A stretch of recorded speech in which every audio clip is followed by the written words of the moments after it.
ஹரிவம்சத்துல ஒரு சரித்திரம் சொல்லப்பட்டிருக்கு. பெருமாள் சர்வலோகேஸ்வரன் கிருஷ்ணன் ஜாம்பவதிங்கிற தன் பத்னியோடு பிள்ளை பாக்கியம் பெற வேண்டும் என்பதற்காக கைலாச யாத்திரை பண்ண சிவபெருமானை நோக்கி யாத்திரை பண்ணி சிவபெருமான அனுகிரகத்தால் ஒரு பிள்ளை பிறக்க வேண்டும் நினைச்சார். இப்ப எல்லாரும் கேட்டா சிவபெருமான் கிட்ட நாராயணனே வரார். ஐயோ இவன் என்ன வேணாலும் பண்ணுவான், கள்வன் இவன் என்றேனோ. ஏன்னா சிவபெருமானுக்கு ஒரு பேர் உண்டு, தட்சிணாமூர்த்தின்னு பேர். ஒரு ஆச்சாரியனா இருக்கார், லோக குரு அவர்னு வச்சுண்டா கள்வன் இவன். ஐயோ இந்த வரக்கூடிய கிருஷ்ணரை சாதாரண பையன் நினைக்காதீங்க, சரியான திருட்டு பையன். கள்வன் இவன் என்றேனோ லோக குருவை போலே அப்படின்னும் அர்த்தம் வச்சுக்கலாம்னு அர்த்தம் பண்ணியிருக்கா. அடுத்தது துறை வேறு செய்தேனோ பகவரை போலே. திருவகீந்திரபுரம்னு ஒரு க்ஷேத்திரம் நீங்க கேள்விப்பட்டிருக்கலாம். அது ஒரு 20-25 வருஷத்துக்கு முன்னாடி அவ்வளவெல்லாம் பிரசித்தம் எல்லாம் கிடையாது. ஏதோ ஒரு இதுக்கு கூட்டத்துக்கு தெரியும். அது எதிர்க்க ஔஷதகிரின்னு ஒரு சின்ன மலை, மலைக்கு மேல ஹயகிரிவர். 20 வருஷமா அவர் தான் போர்டு எக்ஸாம் எழுதிட்டு இருக்காரு.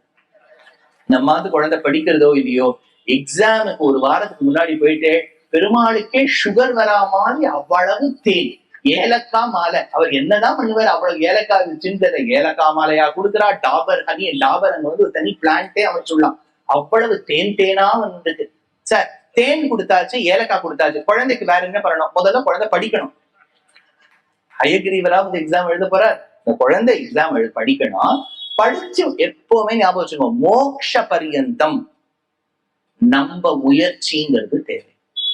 We have to give our full efforts. ராமானுஜரே பண்ணிட்டு போயிட்டார், அவரே பண்ணிட்டு போயிட்டார், அவசரனா இதெல்லாம் செல்லாது. நாம் நம் முயற்சி செய்ய வேண்டும். அதுக்கு மேல பகவத் அனுகிரகம், ஆச்சாரிய அனுகிரகம் உண்டு. குழந்தை நல்லா படிக்கணும்னா நீங்க முதல்ல உங்க குழந்தைக்கு அட்வைஸ் பண்ணுங்க. ஏன் இதெல்லாம் சொல்ல வரேன்னா, ரெண்டுமே இப்போ மெடிசன் எடுத்துட்டா கூட, we in Sanatana Dharma are never people who oppose medicine or the modern medicine or traditional medicine. எதுவா இருந்தாலும் டாக்டர் கொடுக்கிற மருந்து சாப்பிடணும், ஆனா அத நம்பிக்கையோட சாப்பிடணும். பெருமாள் மேல இருக்கக்கூடிய நம்பிக்கை வச்சுட்டு டாக்டர் கொடுக்கக்கூடிய மாத்திரை சாப்பிடணும். அப்ப பாசிட்டிவ் ஆகும். இது வந்து பல மதங்கள் எப்படின்னா, டாக்டரை நம்பப்படாது, மருந்தை நம்பப்படாது, ஜபித்து கொண்டே இருக்க வேண்டும். அதெல்லாம் நம்ம மதம் இல்லை. நம்மளுடைய மதம் என்னன்னா, டாக்டருக்குள்ள இருக்கக்கூடிய அந்தர்யாமியா இருக்கிறதும் நாராயணன் தான். அந்த வந்த வில்டாகிலிப்டின் மாலிக்யூலுக்குள்ள அந்தர்யாமியா இருக்கிறதும் நாராயணன் தான். அதை வந்து என்னை இந்த அளவுக்கு என்னை உயிரை வாழ வச்சதும் நாராயணன் தான். நாராயணனை நம்பி நான் வில்டாகிலிப்டின், சீதாகிலிப்டின் ஒண்ணு இருக்கு, அதுலயே சீதா வேற இருக்கா பாருங்க, அதை நம்பி சாப்பிட வேண்டியதுதான். அப்படித்தான் நம் நம்பிக்கை. அது போல படிப்புன்னு வந்துட்டா கூட ஞாபகம் வச்சுங்க. இது வந்து உங்க குழந்தைகளுக்கு எல்லாம் சொல்லுங்க, just by reciting a shloka you will not be successful. You have to work hard. பகவத் அனுகிரகம்ங்கிறது எப்படி வேணாலும் வரலாம். படிச்ச குழந்தை எக்ஸாம் போறோம்னு சில குழந்தைகள் சொல்லும், அம்மா அதை பார்த்த உடனே எனக்கு மறந்து போயிடுறதுமா. அந்த மறக்காம இருக்கிறதுக்கு ஹயகிரீவர் பண்ணுவரை ஒழிய, இது படிக்காமலேயே போயிருந்தா எல்லாத்தையும் காளிதாசன் மாதிரி எல்லாம் கொடுத்துட்டு இருக்க மாட்டார் அவர். ஞாபகம் வச்சுக்கணும்.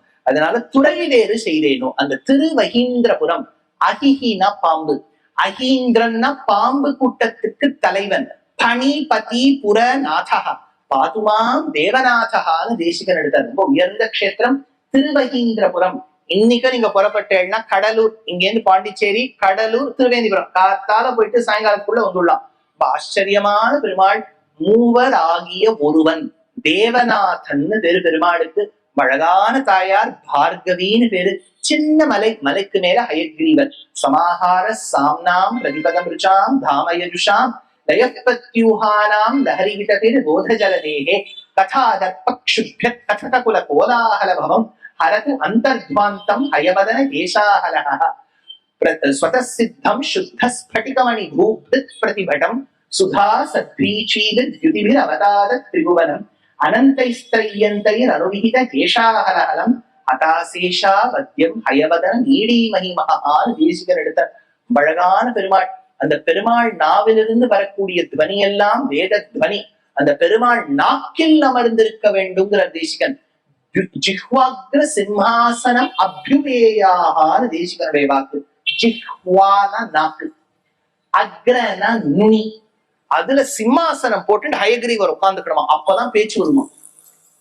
பிரார்த்தனை பண்றோம் இல்லையா, பிரார்த்தனை பண்றோம், ஹயகிரீவா என் நாக்கில் அமர்ந்து எனக்கு வரச்சை. பல இடங்கள்ல சொல்ல பாருங்க, சார் என்னவோ சார் பார்த்த உடனே அது வாயில வரவே மாட்டேன். இது வரைக்கும் வந்துருச்சு. இதுக்கு மேல வந்தாதானே பிரயோஜனம். இது வரைக்கும் வந்து என்ன பிரயோஜனம்? தொண்டைக்குள்ள இறங்கியா பார்ப்ப.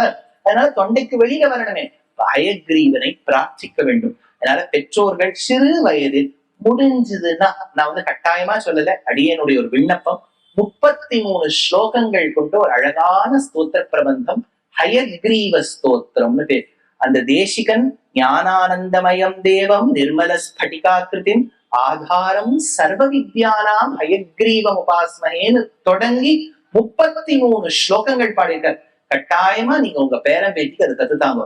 முடிஞ்ச அளவுக்கு சொல்லுங்க. நிச்சயமா இது வாழ்க்கை முழுக்க அந்த குழந்தைக்கு உதவும். ஏன்னா படிப்பு காலத்தை மட்டும் இல்லையே, இது உத்தியோகத்துக்கு உங்க பேத்தியோ பேரனோ போகும்போதோ அங்க பிரசன்டேஷன் கொடுக்கும் போதும் பிரசன்டேஷன் ஸ்கில்னு ஒண்ணு இருக்கே, அதை எப்படி பிரசன்ட் பண்றோங்கிறதுக்கே ஒரு டீச்சருக்கு கண்டென்ட் மட்டும் இருந்தா போறாதே, டெலிவரி. அப்ப அந்த ஹயக்ரீவருடைய அனுகிரகம் வேணும். சரி, இப்ப கதைக்கு வந்துடுறேன். இந்த திருவகீந்திரபுரத்தில் வாழ்ந்த ஒரு பக்தருக்கு பகவன் பேர். இந்த பகவன் வேறே, அகர முதல எழுத்தெல்லாம் ஆதி பகவன் முதற்றே உலகு வேற. அது பகவன், இவர் பகவன். இந்த பகவன் என்கின்றவர் இருந்தார். நித்தியப்படி கடிலம்னு அங்க ஒரு ஆறு ஓடும், கருட நதி. அதுல போய் கைங்கரியம் பண்ணிட்டு இருப்பார். இவர் அப்படியே தியானம் பண்ணிட்டு இருக்கும்போது யாராவது 4 பேர் வந்து பேசுவா. அடுத்த இடத்துக்கு போவார், போயிட்டே இருப்பார். இன்னொரு சரித்திரம் என்ன சொல்றான்னா, இவர் ரொம்ப நல்லவர். அங்க இருக்கக்கூடிய வம்புக்காராள்லாம் இவரை பத்தி ஏசி பேசிட்டே இருந்தா.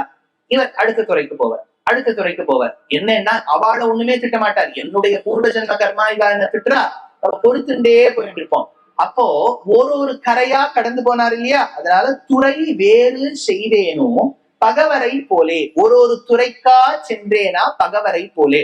அப்படின்னா திரும்பி சண்டை போடாமல், அதாவது நம்மளால இருக்க முடியுமா? ட்ரெயின்ல ஏறுறோம், பஸ்ல ஏறுறோம், பிளைட்ல அது என்னவோ அந்த பிளைட் இறங்கின உடனே எல்லாருக்கும் ஒரு பயம், திரும்பி கிளம்பிடும்போது தடன்னு ஏறுவா. எங்க போயிட்டு இருக்கேன், எங்கன்னா அப்படியே அந்த பிளைட் இறங்கினவங்க குதிச்சு தாண்டி எங்கேயோ வெளியில போயிடணும். ஒரு அரை மணி நேரம் உட்கார்ந்துட்டு இருந்த வாழ்க்கை இன்னும் பொறுமை இல்லை. இதெல்லாம் தான் நம்ம பாரத தேசத்துல கொஞ்சம் நம்ம பப்ளிக் மேனர்ஸ் கத்துக்கணும். எங்கேயுமே தூக்கி போடக்கூடாது. ஒரு லைன் முன்னாடி, ரொம்ப வயசானவா முன்னாடி சீட்ல உட்கார்ந்துட்டு இருக்கா, அவர் 2 நிமிஷம் எக்ஸ்ட்ரா ஆகுது நடந்து போறது. பொறுமையா இருப்போமே. நம்ம ஒண்ணு திருக்குறள் எழுத போறோமா? ஒண்ணு இல்லை, இங்கே ஆத்துக்கு போய் இந்த சாத்தஞ்சாதம் சாப்பிட்றதுக்கு ஒரு 2 நிமிஷம் நேரம் போனா என்ன? அந்த பொறுமை, இதெல்லாமும் நாம் விதேசங்கள்ல எவ்வளவு விஷயங்கள் நம்ம தப்பு சொல்லலாம். இதெல்லாம் நம்ம கத்துக்கணும். US UK எல்லாம் போனா என்ன மேனர்ஸ் இருக்கும் தெரியுமா? மெதுவாவா முன்னாடி சீட்ல இருக்கவா போகட்டும், அடுத்தது நம்ம போகலாம். அந்த பொறுமை இருக்க வேண்டாமா?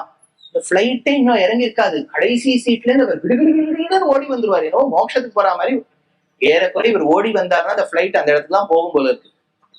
பார்த்து வரணும். பகைவரை, இன்னொருத்தர்கிட்ட சண்டையே வேண்டாம் என்று துறை வேறு செய்தேனோ பகவரை போலே. அடுத்தது இவர் சொல்றார், நில் என்று பெற்றேனோ இடையாற்றூர் நம்பியை போலே. இது இடையாற்றூர் நம்பி என்கின்ற ஒரு சரித்தம் சொல்லின்பரா. இவர் வந்து இடை ஆரூர் நம்பி என்ற பெயர், இடையாற்று குடியில இருக்கக்கூடியவர். இவர் எல்லா உற்சவங்களுக்கும் வருவராம் ஸ்ரீரங்கத்துக்கு. யாராவது ஆத்துக்கு சும்மா பேசுறதுக்கு வந்தா கூட கேட்கலாம், அடுத்த உற்சவம் எப்போ? அவ்வளவு உற்சவத்துல ஈடுபாடு. அதனால ஒரு முறை ஸ்ரீரங்கத்துக்கு வரும்போது பகவானையே நினைத்து கொண்டு தன் உயிரை அந்த இடத்துல தியாகம் செய்தாராம். அப்படி பகவத் உற்சவத்தில் ஒரு ஈடுபாடு. நில் என்று பெற்றேனோ இடையாற்றூர் நம்பியை போலே, உடம்பை வெறுத்தேனோ திருநரையூராரை போலே. திருநரையூரார் பிள்ளை திருநரையூர் நம்பி அப்படின்னு ஒரு அடியவர் இருந்தார். இந்த அடியவர் தொட்டியம் அப்படிங்கிற ஊருக்கு போயிருக்கார். அங்க வேதநாராயண பெருமாள் கோவில்.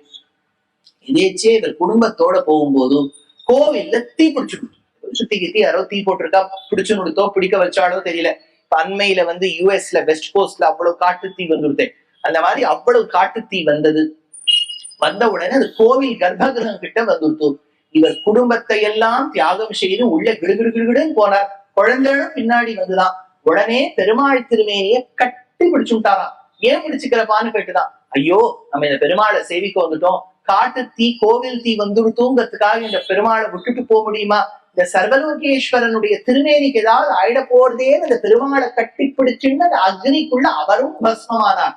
ஞாபகம் வச்சுக்கோ, அவ்வளவு பெருமாள் திருமேனி மேல பிராவண்யம். அதனால ஸ்ரீவச்சன பூஷணத்துல பிளலோகாச்சாரியர் எடுக்கிறார், உபேயத்துக்கு இளைய பெருமாளையும் பெரிய உடையாரையும் பிள்ளை திருநறையூர் அரையரையும் சிந்தையந்தியையும் போலே இருக்க வேண்டும். உபேயம் உபாயம், உபாயம்னா வழி, உபேயம்னா அடையும் பொருள். நேத்தே நான் சொன்னேன் அந்த திருப்பாவை சொல்லும் போது, whomever is your destination, that is referred to as உபேயம். அப்ப 4 உதாரணங்கள் கொடுக்கிறார். உபேயத்துக்கு இளைய பெருமாளையும், இளைய பெருமாள்னு சொன்னா லக்ஷ்மணன், லக்ஷ்மணனுக்கு உபேயம்னா ராமர் தான், ராமருக்கு ஒண்ணு ஆயிடக்கூடாதுன்னு அவன் நினைச்சான். அடுத்தது பெரிய உடையார், சீதைக்கு ஒண்ணும் ஆயிடக்கூடாதுன்னு பெரிய உடையாராக இருந்த ஜட்டாயு நினைச்சார். அடுத்தது பிள்ளை திருநறையூர் நம்பி, தொட்டியத்துல இருக்கக்கூடிய வேதநாராயண பெருமாள் மூலவர் உற்சவருக்கு உண்ணாயிடக்கூடாதுன்னு அவர் நினைச்சார். சிந்தையந்தின்னு ஒத்தி நினைச்சா, கிருஷ்ணர் நினைச்சுட்டு. அதாவது 4 பேரும் பகவான் மீது அவ்வளவு அன்பு. அப்படின்னா தன்னுடைய குடும்பம் தன்னை பகவானுடைய கைங்கரியத்துக்காக, திருமேனியுடைய பாதுகாப்புக்காக உயிர் விட்டவர் இந்த பிள்ளை திருநறையூர் நம்பி. அதை நினைச்சுண்டு சொன்னாலாம், உடம்பை வெறுத்தேனோ திருநறையூராரை போலே, என்னை போல் என்றேனோ உபரிச்சரனை போலே, என்னை போல் என்றேனோ உபரிச்சரனை போலே. உபரிச்சரவசூன்னு ஒரு ராஜா, ரொம்ப தார்மீகமான ராஜா. இதெல்லாம் கேள்விப்பட்டாலே ரொம்ப அபூர்வமா இருக்கு. தர்மத்தை கடைபிடிக்கக்கூடிய ராஜாக்கள்லாம் எங்க? அதனால இந்த தர்மத்தை கடைபிடிக்கக்கூடிய ராஜா உபரிச்சரவசூர் தான். எவ்வளவு தர்மத்தை கடைபிடிச்சார்னா, அவர் ரதத்தில் செல்லும் போது அவருடைய தேரினுடைய சக்கரம் பூமியில கூட படாதான். அப்படி பட்ட ஊருக்குத்தான் தேர் அழுந்தும் ஊர், தேரழுந்தூர்னு சொல்றோம். ஒரு பெயின் இருக்கார். ரிஷிகளுக்கும் தேவர்களுக்கும் ஒரு சண்டை வந்துட்டான். இந்த யாகங்கள் பண்ணும்போது பசுவை போல ஒரு பொம்மைய பண்ணி திலஜேனுவை பண்ணி தியானம் பண்ணா போறோம்னு ரிஷிகள் சொன்னாலாம். தேவர்கள் இல்ல இல்ல எங்களுக்கு நிஜம் மிருகத்தின் வகை வேணும்னு சொன்னாலாம். ராஜா கிட்ட வந்து கேட்டா, ராஜா வந்து சொல்லிட்டா, இல்ல ரிஷிகள் சொல்லுவதுதான் சரி, மிருக ஹிம்சை கூடாதுன்னாராம். தேவர்களுக்கு கோபம் வந்துதான். இத்துணை நாள் உன்னுடைய தேனுடைய சக்கரம் பூமியில் படாதது என்கின்ற கர்வத்தோடு தானே இருந்தாய். எங்களை எப்போது எதிர்த்தாயோ உன் சக்கரம் பூமியில் படும்னா, பட்டாலும் பரவாயில்ல, நான் தர்மத்து பக்கம்தான் நிற்பேன்னு ராஜா சொன்னாராம். என்னை போல் என்றேனோ உபரிச்சரனை போலே, என்ன வேணாலும் ஆகட்டும், தர்மத்தின் வழியில் தான் நான் நிற்பேன்னு சொன்னாராம். நீரில் குதித்தேனோ கண்ணபுரத்தாளை போலே. திருக்கண்ணபுரம்ன்றது விதேசம். அங்க இருக்கக்கூடிய ஒரு பெண்ணுக்கு, நங்கைக்கு திருக்கண்ணபுரத்தாள், கண்ணபுரத்தாள்னு பேர். இந்த கண்ணபுரத்தாள் ஒரு முறை ஸ்ரீரங்கத்துக்கு வந்த உடனே தன்னுடைய ஆச்சாரியனை வினவினாள். கீழே விழுந்து சேவிச்சா. ஆச்சாரியனும் சிஷ்யையுமாய், ஆச்சாரியன் சிஷ்யை கண்ணபுரத்தாள், இவா 2 பேரும் படகோட்டிக்கிட்ட சொல்லி ஒரு பரிசல்ல காவேரியை தாண்டி போயிட்டு இருக்கா. காவேரியில வெள்ளம் பெருக்கெடுத்து ஓடுறது. அப்ப அந்த படகு ஓட்டுறவன் சொன்னா, நான் ஓட்டணும், ஆனா இந்த பரிசல் ஜாகிரதையா போய் சேரணும்னா இன்னும் ஒருத்தரோட வெயிட் தான் தாங்க முடியும். இந்த லிப்ட்லயே நீங்க போகும்போது பாத்துட்டேன்னா 4 பேரை தாங்கும், நீங்க 5வது ஆளா போயிட்டேன்னா அது கொய்யோ கத்த ஆரம்பிச்சிடும். அந்த மாதிரி இந்த படகோட்டி சொல்லிவிட்டார், இந்த பரிசல்ல இன்னொரு ஆள் தான் தாங்கும், இன்னொரு ஆள் தாங்காது. அப்போ உடனே கண்ணபுரத்தாள் என்ன பண்ணி விட்டாலும், டக்குன்னு தண்ணியில குதிச்சுட்டாலும். குதிக்கும் போது ஆச்சாரியன், நீ எதுக்குமா குதிக்கிற? இல்ல, இந்த தேகம் வச்சு என்ன பிரயோஜனம், உங்களை மாதிரி ஆச்சாரியன் இருந்தா இன்னும் 100 சிஷ்யர்கள் உருவாக்கலாம்னு சொல்லிட்டு அந்த நீருக்குள்ள குதித்தாளாம். வெள்ளம் பெருக்கெடுத்து ஓடுறது. இவர் பரிசல்ல ஜாகிரதையா போய் சேர்ந்துட்டார். இப்படி சேர்ந்த பிறகு ஆச்சாரியன் பார்த்தா அந்த அகண்ட காவேரியில நீர் வளம் குறைஞ்சிட்டோ. அங்க ஒரு மணத்திட்டுக்கு நடுவுல ஒத்தி அப்படியே புல்ல பிடிச்சுன்னு உட்கார்ந்துட்டா. யாரு இது? அடியே ஆச்சாரியன், நான் தான் கண்ணபுரத்தாள். ஐயோ, பொழைச்சுட்டியா நீ? நான் பொழைச்சேனா? நீங்க தானே உங்க ரூபத்துல, ஒரு மணத்திட்டு ரூபத்துல வந்து என்ன காப்பாத்தினேள் அப்படின்னாராம். அதுல இருந்து என்ன தெரிய வருதுன்னா, ஆச்சாரியன் மீது அவ்வளவு பக்தி கொண்டவள் கண்ணபுரத்தாள். ஆச்சாரியனை காப்பாத்தினா, தன்னை காப்பாத்தினதும் ஒரு ஆச்சாரியன் அனுகிரகம்னு சொன்னாள். அதனால பெண் பிள்ளை சொன்னாளாம், நீரில் குதித்தேனோ கண்ணபுரத்தாளை போலே, ஆரியனை பிரிந்தேனோ தெய்வாரி ஆண்டானை போலே. தெய்வாரி ஆண்டானை போல் பிரிந்தேனோ, அதாவது ஆளவந்தார்னு ராமானுஜருக்கு முன்னாடி இருந்த ஆச்சாரியர்களில் ஒருவர். அவருக்கு சிஷ்யர் தெய்வாரி ஆண்டான்னு பேரு. இந்த ஆளவந்தார் தன்னுடைய சிஷ்ய கோடிகளை விட்டு இன்னொரு ஊருக்கு போயிட்டார். ஊருக்கு போனோம்னா தெய்வாரி ஆண்டான பார்த்துக்கோன்னு சொல்லிட்டு போயிட்டார். தெய்வாரி ஆண்டானால தாழ முடியல ஆச்சாரியனுடைய பிரிவை. அவர் அப்படியே சோர்ந்து போனோம்னா அவர் ஒரு நாற்காலியில உட்காத்தி வச்சு கூட்டுன்னு போன உடனே ஆளவந்தார் கிட்ட சொன்னா, வந்துட்டார், உங்களை பிரிஞ்சு இப்படி இருக்காருன்னு. அப்ப ஆளவந்தார் கேட்டாரா, ஏண்டாப்பா, பரதன் ராமரை விட்டு 14 வருஷம் காட்டுல பிரிஞ்சு இருந்தார். என்னை விட்டு உன்னால கொஞ்ச நாள் பிரிஞ்சு இருக்க முடியாதோ? சரி எழுந்துக்கோ. அவரால் எழுந்துக்கவே முடியல, டயர்டா உட்கார்ந்துருக்காரு. அப்படி உடம்பெல்லாம் சோர்ந்து போயிட்டு, நான் ஸ்வதந்திரன்னு சொன்னாதான் நீ ஒத்துப்பியோ அப்படின்னு சொன்ன பிறகு அப்போ உடனே அவர் சொன்னாராம், சரி உன்னால எழுந்துக்க முடியல, இங்க இந்த திவ்யதேசத்துல இருக்கக்கூடிய அனந்த பத்மநாப சுவாமியை நினைச்சுன்னு எழுந்துக்கோ.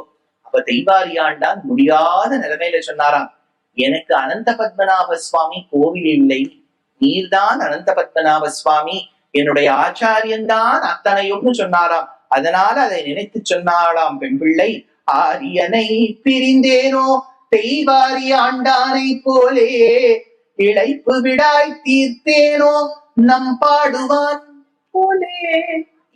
அதாவது இழைப்பு விடாய் தீர்த்தேனோ, இது ரொம்ப ஆச்சரியமான சரித்திரம், ரொம்ப அழகான விபதேசம்.